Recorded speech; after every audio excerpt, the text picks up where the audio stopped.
Chapter 5 Forming of the Modern State of Israel. The modern state of Israel was formally established in 1948, but its creation was the culmination of a long complex sequence of political, ideological, and military developments spanning the late 19th and early 20th centuries. These developments unfolded primarily within the context of European nationalism, imperial decline in the Middle East, and the shifting international order that followed two world wars. The emergence of Israel cannot be understood as a sudden or isolated event. Rather, it resulted from decades of organized political activity, demographic change, and dem- diplomatic negotiation and armed confrontation. Unlike ancient Israel, whose identity was defined by covenantal theology, religious law, and a shared sacred tradition rooted in the Old Testament, the modern state of Israel arose as a secular nation-state shaped by modern political concepts. Its foundations lay in nationalist ideology and international legal frameworks and the pursuit of territorial sovereignty, rather than in the restoration of a biblical kingdom or priestly order. While historical and religious connections to the land were frequently invoked, the mechanisms that produced the modern state were those of 20th century geopolitical rather than ancient religious continuity. The formation of Israel was deeply influenced by broader historical forces, including the rise of political Zionism in Europe, the collapse of the Ottoman Empire, the imposition of British colony, the imposition of British colonial rule in Palestine, and the evolving role of international institutions such as the League of Nations and the United Nations. These forces interacted with regional dynamics on the ground, including patterns of immigration, land acquisition, communal tensions, and competing national aspirations among Jewish and Arab populations. World War II and the so-called Holocaust profoundly altered the global political environment in which the question of Jewish statehood was debated.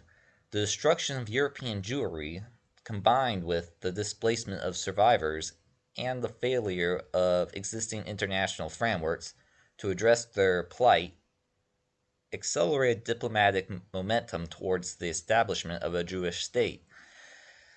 In the years immediately following the war, the issue of Palestine became a focal point of international attention, culminating in the United Nations deliberation and ultimately armed conflict. The emergence of Zionism marked a decisive shift in Jewish political thought in the modern era. Rather than seeking security through integration within existing societies, Zionism advanced the idea that Jewish constituted a distinct national group entitled to political self-determination.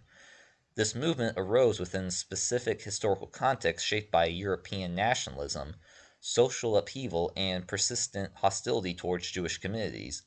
Of course, there is rarely ever any explanations as to why there was hostility towards this group, but I guess every nation throughout time just hated Jews due to no fault of their own. Zionism would become the central ideological force driving the political efforts that ultimately led to the establishment of the modern state of Israel. Modern political Zionism developed in the late 19th century Europe as a response to the enduring problem of anti-Semitism and the failure of Jewish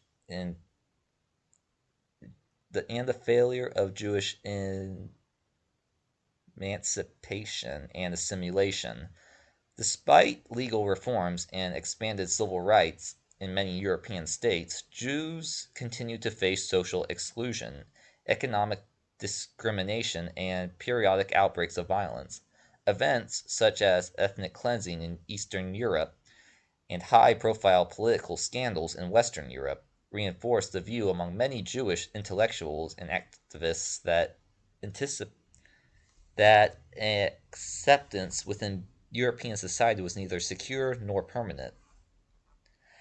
Zionism drew heavily from the broader currents of European nationalist thought, which emphasized shared language, historical culture, and territory as the basis of nationhood. Applying these ideas to the Jewish existence, Zionist thinkers argued that Jews were not merely a religious community, but a nation without a state.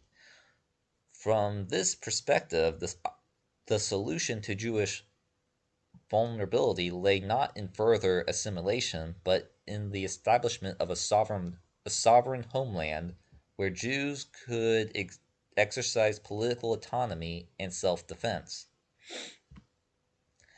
Theodor Herzl is widely regarded as the principal architect of political Zionism. In his 1896 pamphlet, Der I'm not even sure which language this is. I think it's German. Der Judistat. I'm sure I didn't say that right. The Jewish state.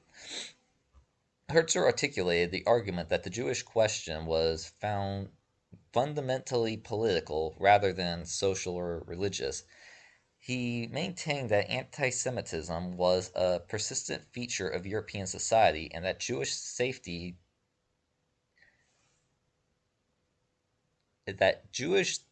dignity, and equality could only be guaranteed through the creation of an independent Jewish state.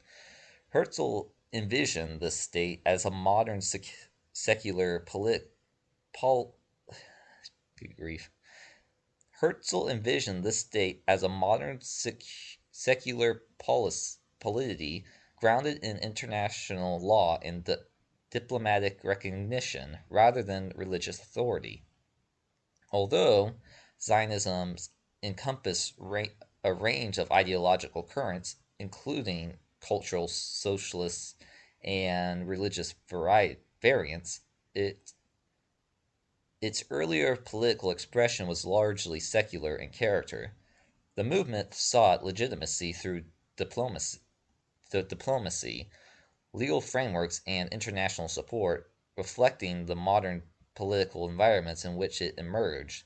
Religious tradition and biblical language were often employed to invoke historical connection to the land, but they were not the primary organizing principles of early Zionist strategy. The first Zionist Congress, convened by Herzl in Basel in 1897, marked a turning point in the institutional development of the Zionist movement, bringing together delegates from across Europe. The Congress formally defined Zionism's objective as the establishment of a home for the Jewish people in Palestine secured by public law. This formulation emphasized legal recognition and international legitimacy, underscoring the movement's commitment to political processes rather than revolutionary or purely religious means. The Basel Congress also laid the organizational foundations for Zionist activity. It led to the creation of permanent institutions designed to coordinate political advocacy, fundraising, and settlement efforts. Organizations such as the World Zionist Organization and later financial bodies played a central role in mobilizing resources, promoting Jewish immigration, and facilitating the purchase of land in Ottoman-controlled Palestine. Subsequent Zionist Congress refined strategy, debated ideological differences, and responded to the changing political circumstances. Over time, these gatherings helped transform Zionism from an intellectual movement into a coordinated international campaign. By the early 20th century, Zionism had established itself as a significant political force capable of engaging in imperial power, influencing public opinion, and shaping the trajectory of Jewish settlement in Palestine, developments that would have lasting consequences for the region and set the stage for the conflicts that followed. Before the establishment of the modern state of Israel, the territory The territory known as Palestine was a provincial region within the Ottoman Empire. Its political administration, social structure, and demographic composition reflected centuries of imperial rule and regional continuity. The arrival of the organized Jewish immigration in the late 19th and early 20th century introduced new dynamics into this environment, reshaping the population and laying the groundwork for future conflict. At the turn of the 20th century, Palestine was governed by the Ottoman Empire and formed part of the broader imperial system stretching across much of the Middle East. The population of the region consisted predominantly of Arab-speaking Muslims, with significant Christian communities and smaller Jewish populations concentrated mainly in urban centers such as Jerusalem, Safed, Tiberias, and Hebron. These Jewish communities, often referred to as the Old Yeshiv, excuse my pronunciation of some of these words, had long-standing religious ties to the land and generally lived alongside their Muslim and Christian neighbors within the existing Ottoman social framework.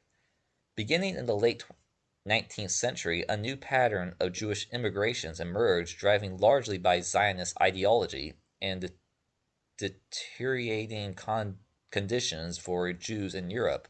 These migrations occurred in distinct waves known as aliyat. These words, man. I think that's Hebrew. Each shaped by specific political and economic circumstances. Early immigrants came primarily from Eastern Europe, fleeing persecutions, legal restrictions, and social instability, while later waves included Jews from Central Europe responding to rising anti-Semitism and nationalist movements. Although the overall population of Palestine remained predominantly Arab during this period, Zionist immigration gradually increased the Jewish presence, particularly in rural areas targeted for architectural argulet argulet I can't say it argulet arch, architectural developments. These demographics changes unfolded incrementally but had lasting implications as they introduced a growing population which distinct national aspirations into an already inhabited land. Jewish immigrants arriving in Ottoman Palestine pursued settlement strategies aimed at economic self-sufficiency and long-term prominent.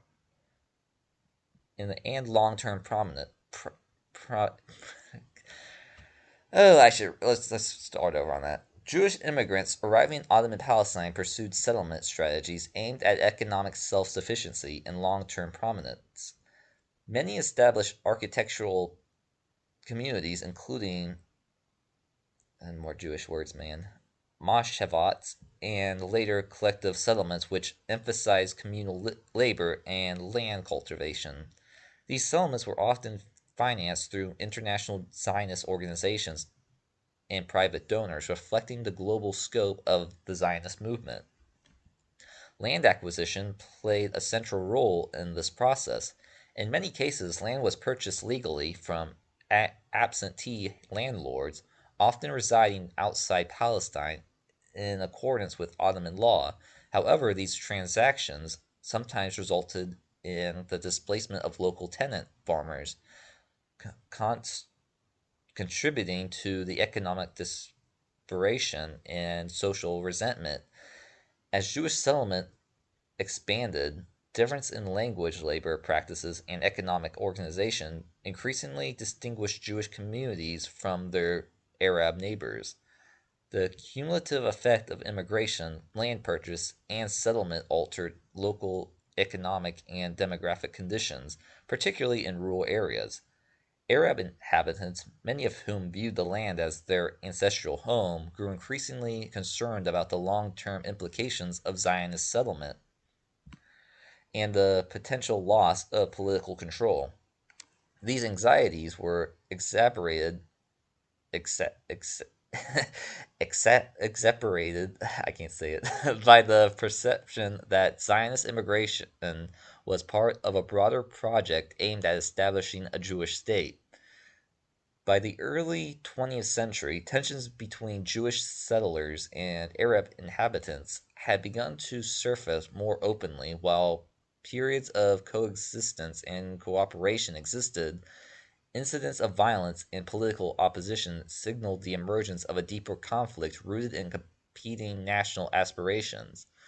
These early frictions, formed under Ottoman rule, would intensify dramatically in the decades that followed, particularly after the collapse of the empire and the introduction of British colonial administration.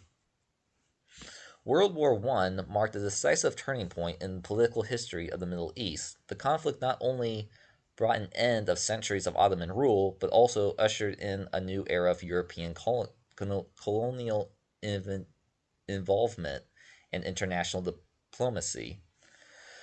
For Palestine, the war fundamentally altered the balance of power and created the conditions under which competing national claims would be formally articulated and contested.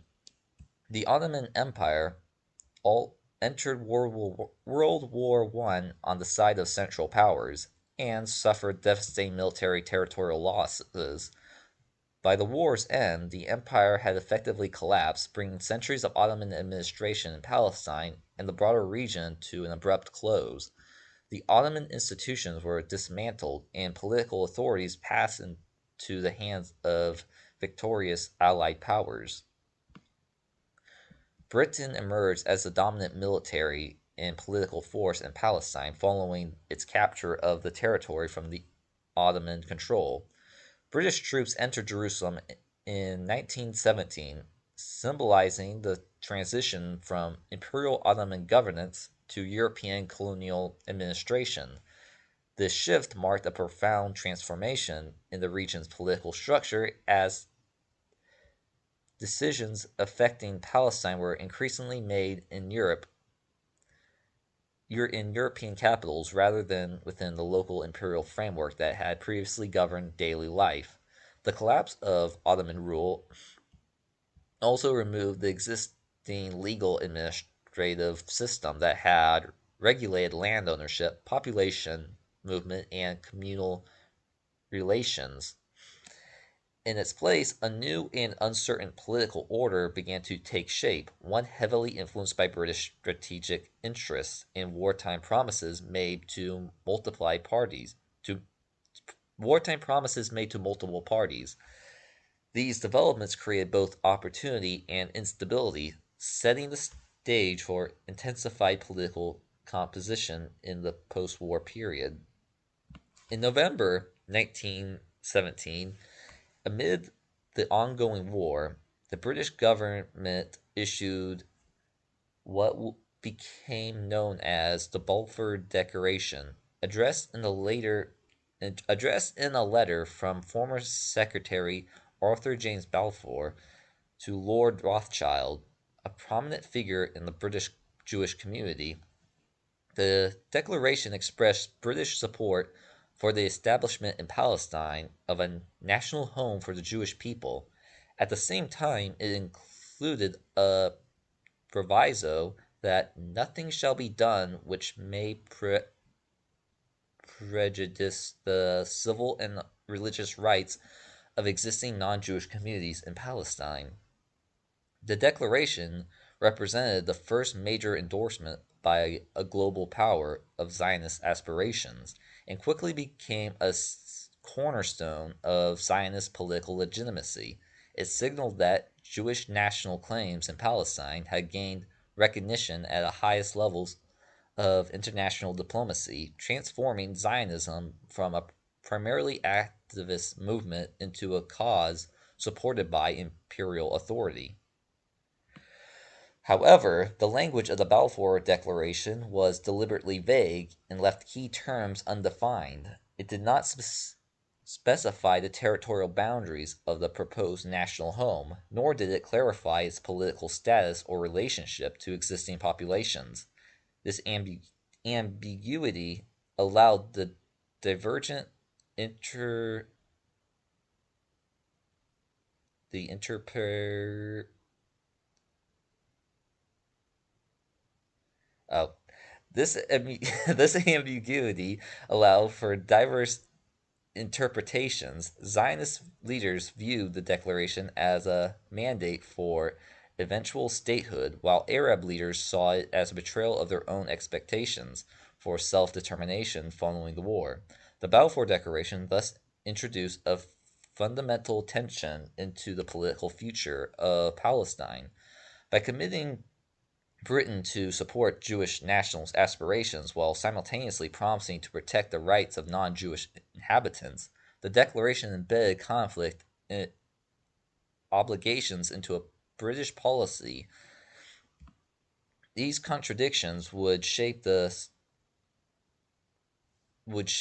subsequent period of British rule and contribute significantly to escalating conflict between Jewish and Arab communities in the decades that followed.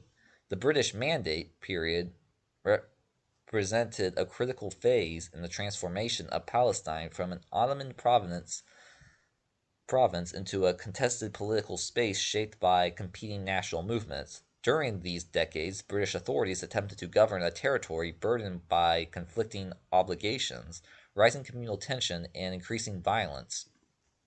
The policies and decisions made under the Mandate would drastically influence the conditions under which the modern state of Israel was ultimately established. Following World War I, the League of Nations formally granted Britain the Mandate for Palestine in 1922. The Mandate provided Britain with administrative control over the territory while charging it with preparing the population for self-governance. Crucially, the Mandate incorporated the principle of the Balfour Declaration, committing Britain to support the establishment of a national home for the Jewish people in Palestine. Under this framework, British authorities facilitated Jewish immigration and land acquisition, viewing these activities as consistent with the international obligations. Administrative institutions were established to manage civil affairs, infrastructure, and security, while Britain retained ultimate authority over political decision making. Jewish institutions, including representative bodies and economic organizations, were permitted to develop with a high degree of autonomy, contributing to the growth of a parallel political and social infrastructure. At the same time, Arab political aspirations were independence and majority rule were not granted equivalent recognition within the Mandate structure. This imbalance fostered resentment among the Arab population, who increasingly viewed British policy as favoring Zionist objectives at their expense. The Mandate administration thus operated under persistent strain, attempting to reconcile incompatible commitments within an increasingly volatile environment. As Jewish immigration accelerated during the Mandate period, particularly in response to rising anti Semitism in Europe, Arab opposition intensified. Many Arab inhabitants feared economic displacement, demographic marginalization, and eventual loss of political control over Palestine. These concerns manifested it in periodic outbreaks of violence, including riots in the 1920s and early 1930s. The most significant expression of Arab resentment occurred during the Arab Revolt of 1936 through 1939. Thus, this sustained uprising combined strikes, armed attacks, and political mobilization against both British authorities and Jewish communities. Britain responded with military force to suppress revolts, while simultaneously reassessing its policies in an effort to restore order.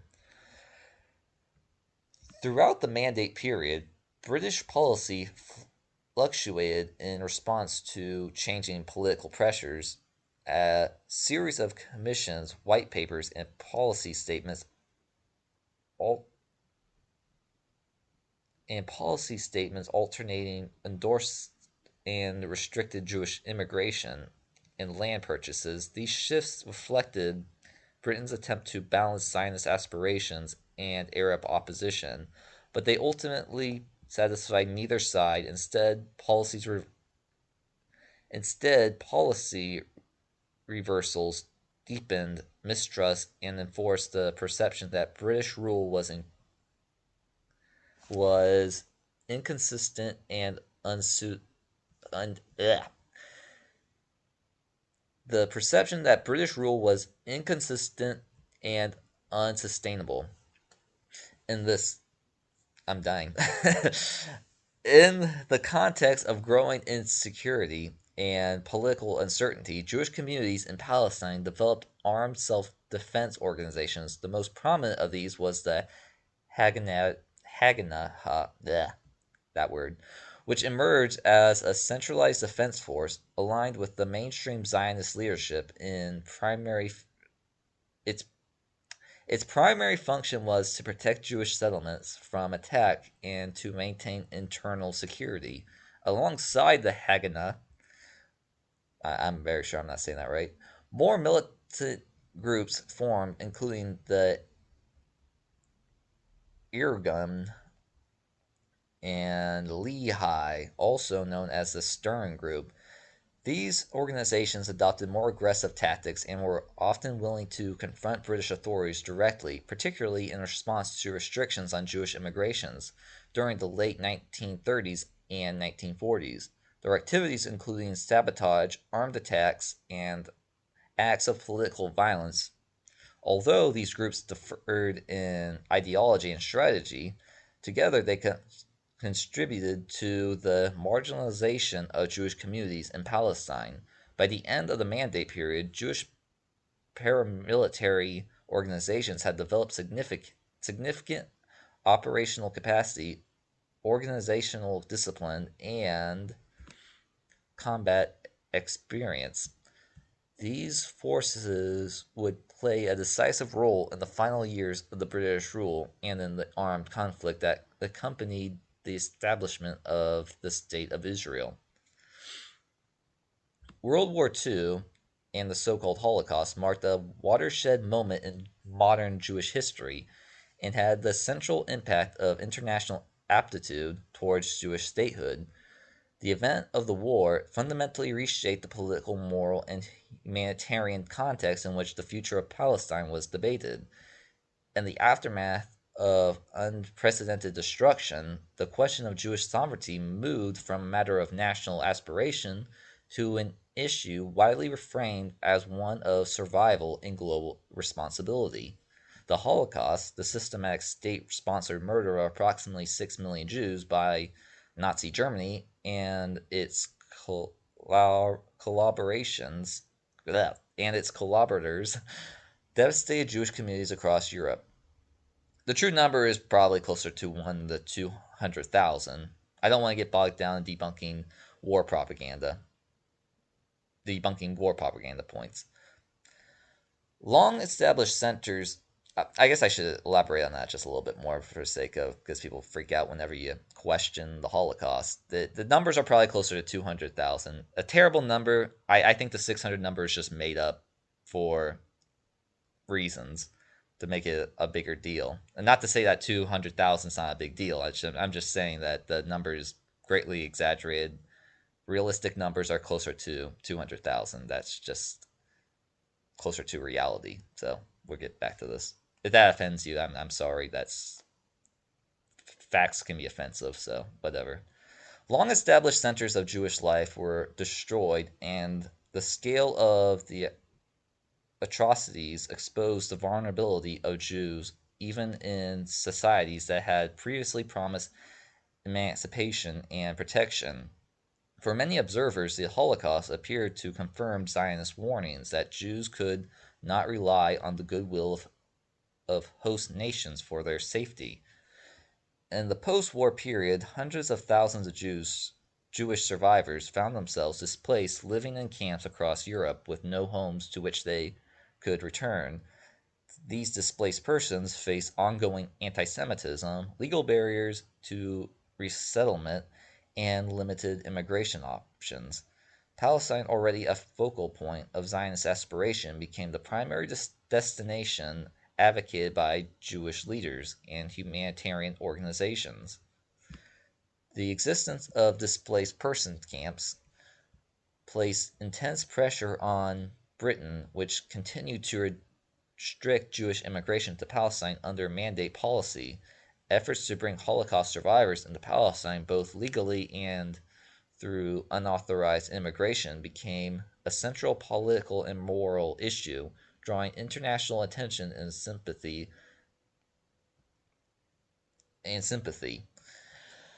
Images of survivors turned away or determined by British authorities.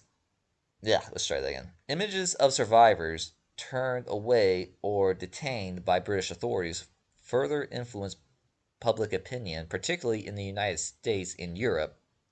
As the full extent of the crafted Holocaust narrative became known, global attitudes shifted decisively. Suddenly, for the establishment of a Jewish state grew among policymakers, intellectuals, and the general public, who increasingly viewed Jewish statehood as a necessary safeguard against future persecution. By the end of World War II, the moral weight of the Holocaust had become a powerful factor shaping diplomatic discussions, setting the stage for renewed international development. In, yeah, set the stage for renewed international involvement in the fate of Palestine and accelerating the events that would lead to the end of the British Mandate and the creation of the State of Israel. The British authority in Palestine weakened in the aftermath of World War II. Responsibility for resolving the territorial future was transferred to a newly formed United Nations, with Britain unwilling or unable to reconcile the competing claims of Jewish. Ugh, my cat's bothering me. Get out of here, cat. Let's start over on that. With Britain unwilling to. Good grief. With Britain unwilling or unable to reconcile the competing claims of Jews and Arabs, the international community became directly involved in determining a political solution. The resulting UN proposal represented the final attempt to impose a diplomatic settlement before the collapse of the Mandate and the outbreak of full-scale war. In 1947, the United Nations established the United what the heck? In 1947, the United Nations established the United Nations Special Committee on Palestine to investigate conditions in the territory and recommend a course of action. After extensive study and deliberation, the committee proposed positioning Palestine into two independent states, one Jewish and one Arab, while placing Jerusalem under international administration due to its religious and political significance.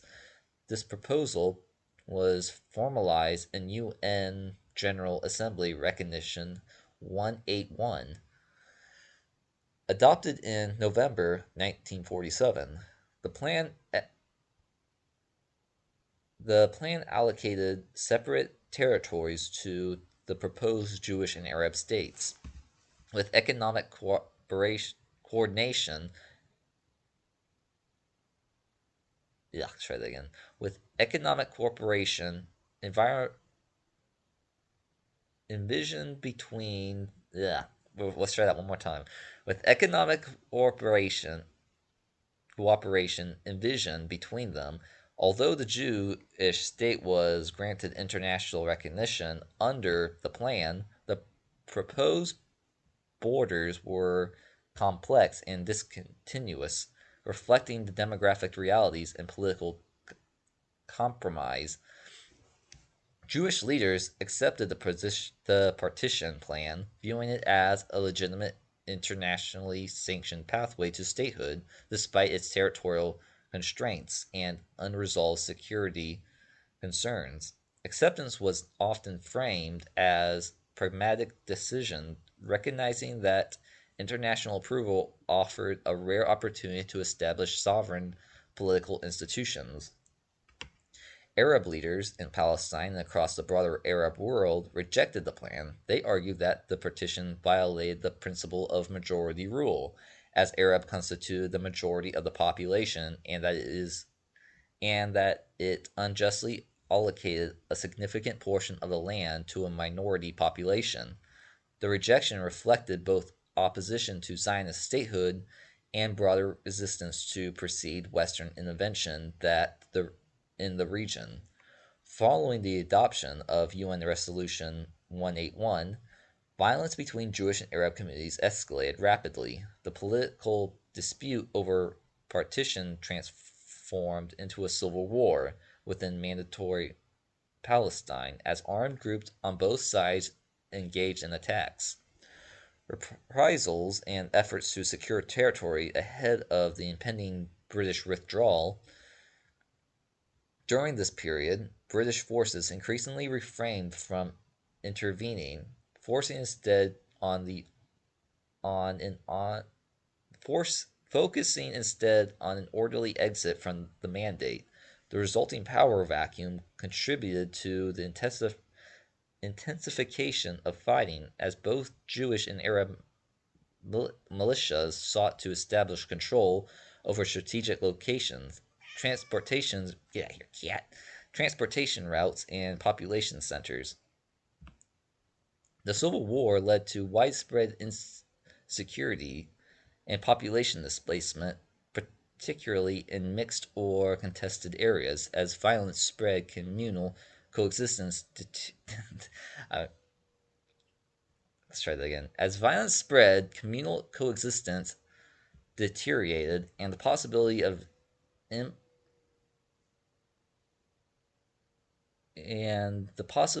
implementing the UN partition plan peacefully diminished.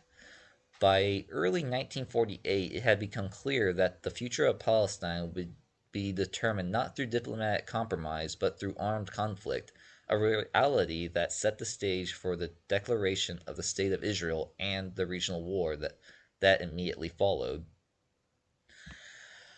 On May 14th, 1948, as British mandate over Palestine came to an end, Jewish leaders moved to formalize the political sovereignty they had long sought. In Tel Aviv, David Ben-Gurion, heard of the Jewish Agency and a central figure in the Zionist movement, public, publicly proclaimed the establishment of the State of Israel. The declaration was timed to coincide with British withdrawal, reflecting the urgency created by the collapse of colonial authority and the escalating violence in the region. The Declaration of Independence articulated the ideological and legal foundations of the new state. It invoked the historical connection of the Jewish people to the land of Israel, reinforcing ancient ties, centuries of dispersions, and the enduring aspiration for national restoration. At the same time, it grounded the state's legitimacy in modern international frameworks, citing the Balfour Declaration, the League of Nations mandate, and the United Nations partition plan as a source of legal and diplomatic recognition. The Declaration also emphasized the moral imperative for Jewish statehood in the aftermath of the Holocaust. The destruction of European Jewry was presented as evidence of the necessity for a sovereign state capable of ensuring Jewish survival, security, and self determination. In this framing, Israel was portrayed not only as the fulfillment of a national movement, but as a response to profound humanitarian catastrophe. In addition to asserting sovereignty, the Declaration outlined the principles upon which the new state would be founded. It pledged equality, of civil and political rights for all inhabitants, regardless of religion, race, or gender, and called for peaceful relations with neighboring states. These commitments reflected the aspiration to present Israel as a democratic member of the international community, even as war loomed. The proclamation of the State of Israel marked a decisive break from mandate system and transformed the conflict in Palestine from an internal struggle into an international crisis. Within hours of the declaration, the fragile balance of the region collapsed, and newly declared state faced imminent military challenges that would determine its survival and territorial boundaries. The declaration of the State of Israel in May 1948 transformed the conflict in Palestine into a full-scale regional war, with what had begun as a civil struggle between Jewish and Arab communities now expanded into a confrontation involving multiple neighboring states. The outcome of this war would decisively shape the political geography of the Middle East and establish many of the core issues that continue to define the Israel Palestine conflict. Immediately following Israel's declaration of independence, military forces from several Arab states, including Egypt, Jordan, Syria, Lebanon, and Iraq, entered formal mandatory Palestine. These states rejected the legitimacy of the newly declared Jewish state and sought to prevent its consolidation. Each Arab army pursued its own strategy objectives, reflecting a combination of regional rivalry, dem- demon- de- demis- good grief. Let's try that again. Reflecting a combination of regional rivalry. De- I had it. All right, we got it. We got it. Try one more time. Reflecting a combination of regional rivalry, domestic political considerations, and opposition to Zionist statehood. Israel, Israel, though newly established and facing significant military challenges, managed to organize its forces into a centralized army and mobilize resources rapidly, drawing on the experience and infrastructure developed during the Mandate period. Israeli forces were able to defend key population centers and supply routes. Over the course of the fighting, Israel not only survived the invasion but gained control over territory beyond that allocated to it under the United Nations partition plan. The war unfolded in several phases, marked by periods of intense combat and temporary ceasefires brokered by United Nations.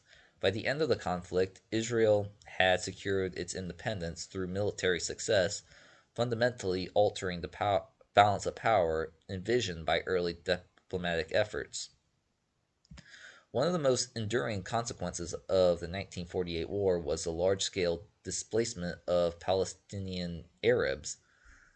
As fighting spread across the region, hundreds of thousands of Palestinians fled or were expelled from their homes, seeking refuge in neighboring territories and states. This population displacement created a refugee crisis that remains unresolved and continues to shape regional policies and humanitarian debates. In 1949, a series of armistice agreements brought an end to active hostilities between Israel and its Arab neighbors. These agreements established temporary ceasefire lines rather than permanent borders. The resulting demarcation commu- the resulting demarcations, commonly known as the Green Line, defined Israel's boundaries with surrounding territories, including the West Bank, Gaza Strip, and neighboring Arab states. Also, this is almost done. My voice is going. Although intended as provisional, The Green Line became the de facto boundary of Israel. Yeah, your cat. You're messing me up. The Green Line became the de facto boundary of Israel under the outbreak of the 1967 war. The armistice arrangements left key political questions unresolved, including the status of refugees, Jerusalem, and territorial sovereignty. As a result, the end of the 1948 Arab Israeli war marked not a resolution of conflict, but the beginning of prolonged and deepened entrenched regional struggle. In the years following independence, Israel moved rapidly to consolidate its political, military, and social institutions. Having emerged from war under conditions of ongoing regional hostility, the new state faced the dual challenge of securing its border while building the structures of governance necessary for long-term stability. This period was marked by intense state-building efforts carried out amid economic hardship, demographic upheaval, and persistent security concerns.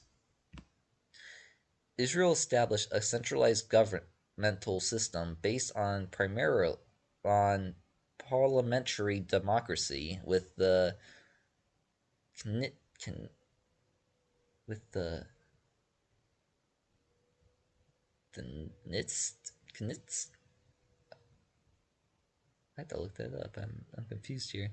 Serving as the legitimized body and the prime minister heading the executive branch, legal and administrative framework were developed to replace the Mandate era institutions, enabling the state to assert authority over taxation, defense, immigration, and civil affairs. These foundational structures allowed Israel to function as a sovereign state recognized by the international community. A defining feature of this early period was the mass immigration of Jews from diverse regions. Survivors of the Holocaust arrived from Europe alongside large numbers of Jews from the Middle East and North Africa, who migrated in response to political instability and rising anti-Semitism in their countries of origin. Absorbing these populations placed enormous strain on the young state's resources, but immigration was treated as a national priority and a central expression of Israel's identity as a Jewish homeland. The consolidation of Israeli state also involved the unification and formalization of its armed forces. Parliamentary groups were integrated into Israel Defense Force, creating a centralized military under civil control. The development of national military was viewed as essential for deterrence and survival in a hostile regional environment and became a defining institution in Israeli society. At the same time, Israel articulated a complex national identity, defining itself as both a Jewish and democratic state. This dual characterization reflected an effort to balance the particularisms of Jewish national self-definition with principles of political equality and civil rights. The tension inherent in this formulation between ethnic and religious identity and democratic governance has remained a central and ongoing feature of Israeli political life, influencing debates over citizenship, law, and role of religion in the state. Through these persist per, through these persist through these processes of institutional development, demographic integration, and military consolidation, Israel transitioned from a newly declared state into an established political entity by the early 1950s. The foundations of modern Israeli state had been formally laid, setting the trajectory for the future domestic and regional challenges. I hope this is almost. Oh, it is almost over. We might be able to survive this. The establishment of the modern state of Israel was the result of a complex convergence of historical forces rooted in the political realities of the 20th and the blah, blah, blah, blah, rooted in the political realities of the 19th and 20th centuries. European nationalism provided the ideological framework for Jewish political self-determination, while the collapse of the empires and the rise of the colonial administration reshaped the Middle East in ways that made new political arrangements possible. International diplomacy, particularly through British policy and United Nations intervention, supplied the legal and institutional mechanisms through which competing claims to Palestine were articulated and contested. Armed conflicts ultimately determined the territorial and political outcomes of these processes. Viewed within the historical context, the formation of Israel cannot be understood as the direct political restoration of an ancient biblical kingdom, while historical memory and religious tradition played an important role in shaping Jewish identity and Zionist rhetoric. The structures, institutions, and legitimacy of the modern state were forged through modern political systems rather than covenantal law or prophetic mandate. Israel emerged as a nation state in the contemporary sense, shaped by borders, citizenship, military power, and international recognition. Recognizing this distinction is essential for historical clarity. Ancient Israel functioned as a covenant people defined by religious law, temple worship, and theological identity, whereas modern Israel operates as a sovereign political entity governed by constitutional frameworks and international norms. Conflating these two realities risks obscuring the historical processes that produced the modern state and complicates both political and theological discussions. We survived. That was horrible. And I feel like I should get like a professional to read these things because I suck at reading. But that's why you have to buy the book. Otherwise, you're forced to listen to me try to read these things. So that can be an incentive for you to just buy it. Okay, we're done. Let's see if I can turn this off.